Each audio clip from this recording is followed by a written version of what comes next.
Hi guys, welcome back to my channel. So today's video I wanted to talk about things that you can do while you are looking for employment. Okay, so I actually decided that I'm going to have a series on my channel that is dedicated to like unemployment, talking to graduates, motivation, and all of those things related to employment, right?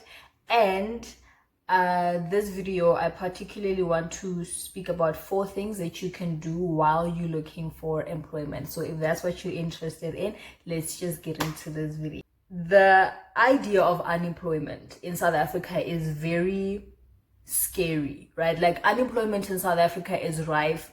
Our rates are really ridiculous, and the sad truth is that they're going to increase, really. Like until we create our own jobs, until we stop thinking as people who want to be hired and think as people who want to create jobs, our unemployment rate is going to increase, and specifically youth unemployment. And I think it's a graduate's worst nightmare for you to invest so much time, invest so much money, have a lot of goals and plans attached to your degree, only for you to be unemployed. I think it's the worst thing that can ever happen to a graduate, right? Or at least one of the worst things that can ever happen.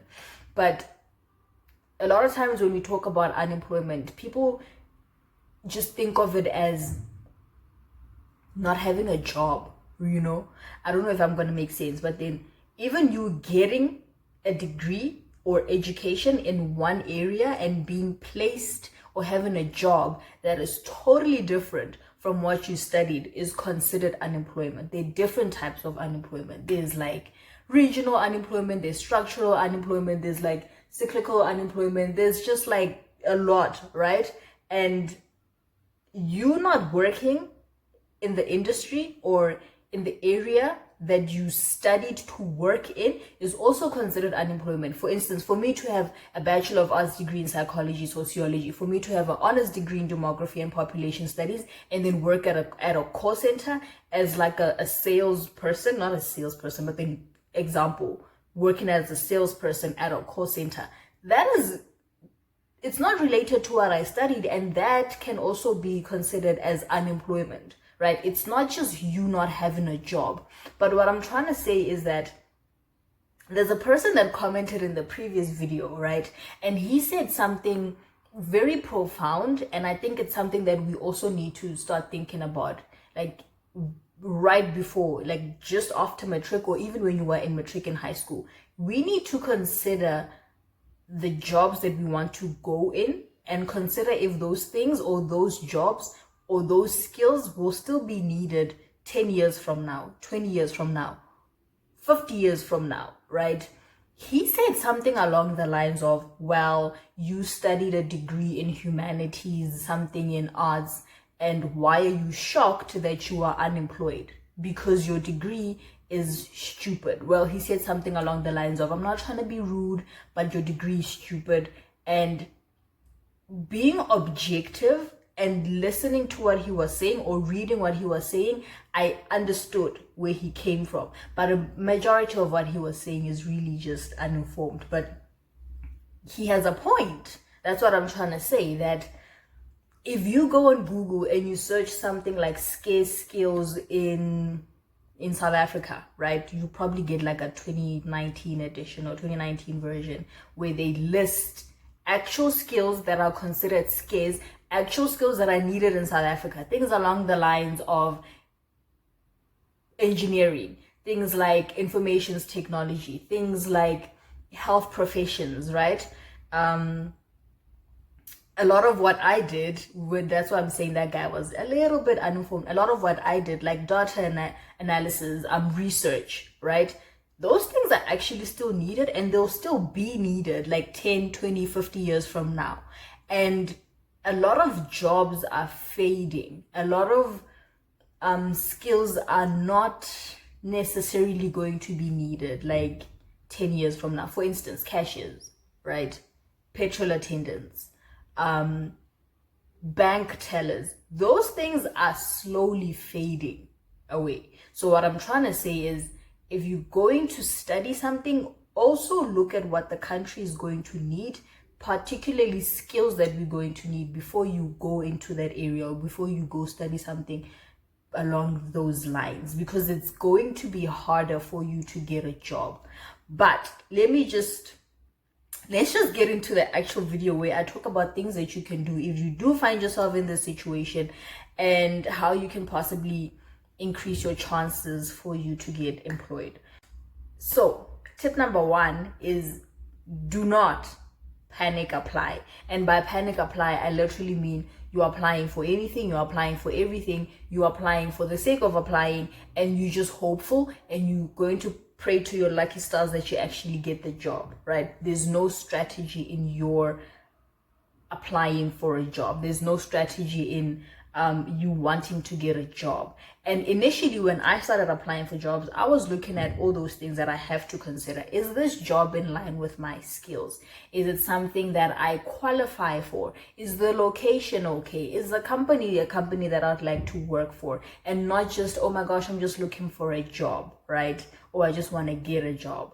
And that was not working. And because that was not working, I started panic applying and applying to jobs that I don't qualify for, applying for jobs where literally, like, I don't even have one. I don't meet one of those requirements. And I'm just like, I'm looking for a job, right?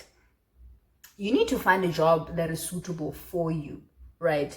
That's the whole idea. You need to also look at, here's the thing, this is what I'm trying to say, that you're going to apply for a job that you know deep down that you don't qualify for that job. And then you're going to get that email that says you were rejected, or unfortunately your application was not successful, and you're going to be hurt. And that's just going to add on to your stress. It's just going to add on to the negativity. It was just a waste of time, right? So do not panic apply. Have a strategy in you looking for a job. Look at the company. Look at the actual position. Is it something that's in line with what you want? Is it something in line with what you can do? Is it something in line with something perhaps you're willing to learn, right? Is it something that you actually qualify for? Because really, most of the time, our rejection messages and those, unfortunately, your application was unsuccessful, literally comes from jobs that we also know that we don't qualify for, right? So don't panic apply. Be strategic, right? Tip number 2 is for you to perfect your CV. I cannot tell you how many times I've changed my CV, how many times I've had other people look at my CV and change my CV for me, different templates that I've used. And that is only because you're not there to speak about who you are, right? You're not there. You know that you're awesome. You know that you qualify for the job. You know that you are the perfect candidate. But your CV is the only thing that you have that can communicate that to the recruiter. Your CV has to convince the recruiter to want to even invite you for an interview, for you to go into depth about the things that you wrote in your CV.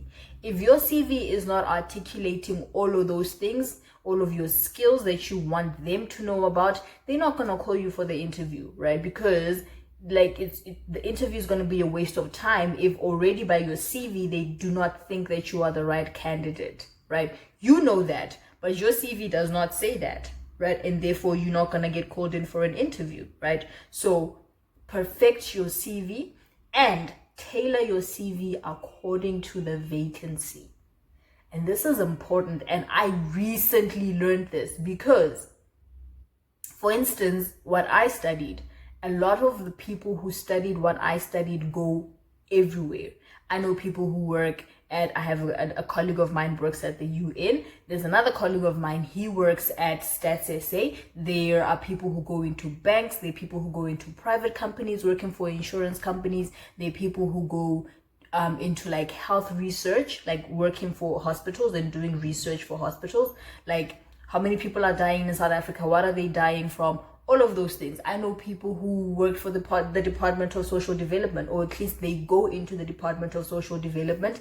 And my degree is that wide or broad in like what the skills that it equips you with, right? So when I say tailor your CV, if I'm going to apply at a position at a bank, right? I'm going to apply for a vacancy at a bank. I cannot give them the same CV, the same cover letter as a job that I'm applying for at the VITS consortium, the health consortium, where I'm applying for a job that's going to have me do research, like health related research. That does not make sense. Yes, I'm going to talk about my love for research around fertility. I'm going to talk about my research that I did research about fertility and marital statuses in South Africa between 2001 and 2011. That was my honors research topic. I can point that out there because it's relevant. It's a skill that I have and it's relevant to that particular vacancy.